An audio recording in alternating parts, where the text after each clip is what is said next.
via a common friend, Sam Monte, whose daughter was attending the Malditas 2013 Thanksgiving camp in the US. Sam mentioned that Coach Dooley was exploring possibilities of coaching opportunities overseas. At that time, Stallion just won the back-to-back UFL champion, and I was in the process of rebuilding the team.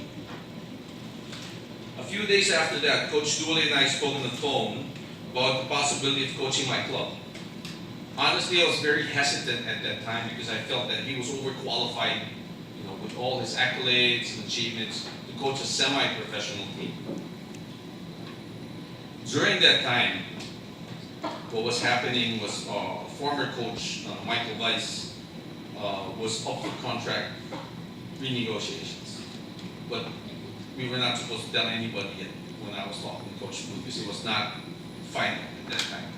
So I mentioned to Coach Dooley that instead of coaching Stallions, which I felt he was overqualified to do, I told him, what if I recommended him for the national team coaching position? And he said yes. This was during Thanksgiving of 2013. I spoke to our current president, Nono Araneta. I told him about it. He didn't believe me. He goes, I know Thomas Dooley, I know of Thomas Dooley, and I don't think he's going to want to come to the Philippines, after everything he's done, Bundesliga, World Cup. You must be kidding me. And plus, we can't afford him. I told no, we can get him on sale. Because when he talked to me, it was Black Friday, Thanksgiving sale in the house. Kidding aside, I told him, Dooley was very clear in saying money was not an object. It was not his main goal. What he wanted was an opportunity to coach at a high level.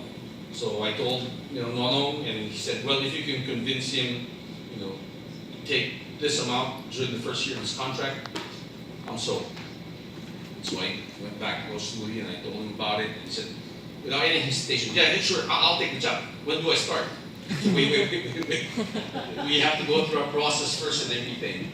So anyway, I told him, but you have to promise me one thing. Don't mention this to Edgar Stanley. Because if he finds out that we did this before he got involved, he might not hire me. Okay, so anyway, at that time, both Ed and Dan Palami went to the US to talk to Coach Dooley to formalize the signing of this contract, and that was already in 2014. So by the time he got to the Philippines and we were in the PFF and had the first meeting, I had already known that Coach Dooley was going to be our head coach, but like a good soldier, I never told anybody except me, him, and the PFF president. Why am I saying this? Because that's the type of person he is, very unassuming. In 2015, this is the last story before I hand it over to Coach Dooley. He always promised that anytime I would call on his service to help the women's national team, he would be more than happy. So I did. Thanksgiving again, it was a 2015 camp. We went to the US. Lo and behold, it was the same time of the APEC. So here he is, Coach Dooley in the airport, and guess what happens that day? All the flights get canceled. Right? So he calls me, goes, Ernie, I'm at the airport. Where are you? So I can't go here. Our flight's been canceled. So we stayed at Resorts World for one day. The next day we flew out to the US with Coach Addis. In the meantime, I totally forgot that this is Thomas Dooley, former national team captain. We landed in the US. Here we are picking up our bags, the equipment for the national team, and then it hits me. People here know him. And here I am telling Dooley, hey Dooley, go get the bag, we gotta put it in the van, we gotta get the car, and we're gonna go. Okay, oh, by the way, here's the keys, you're gonna drive. Okay? So that's how unassuming he was. First of all, he traveled in business in economy class, never complained. I totally forgot that he's that tall. Okay, so we're under budget, I'm sorry, I apologize, but he never complained. We got to the US, people were asking for his autograph. That's the only time it hit me. I'm here with somebody well known, and I'm just treating him just like an ordinary person, which that's how he wanted to be treated. From the first day he came here till that day, That's always been Thomas Dooley to me. The thing that hit me the most is that one day during that camp, I don't know if you still remember this, but if Thomas Dooley, don't let him drive, because while he's driving, he can talk the whole time. So the 2.5 hours we were on the road, going to Corona, he was driving, and I forgot it's from Southern California. So he drives like a Southern California driver, crazy, going 100 miles an hour, weaving through traffic, at the same time, telling us stories. That's how he is. Very unassuming. You don't have to do so much to be his friend. He's just there for you.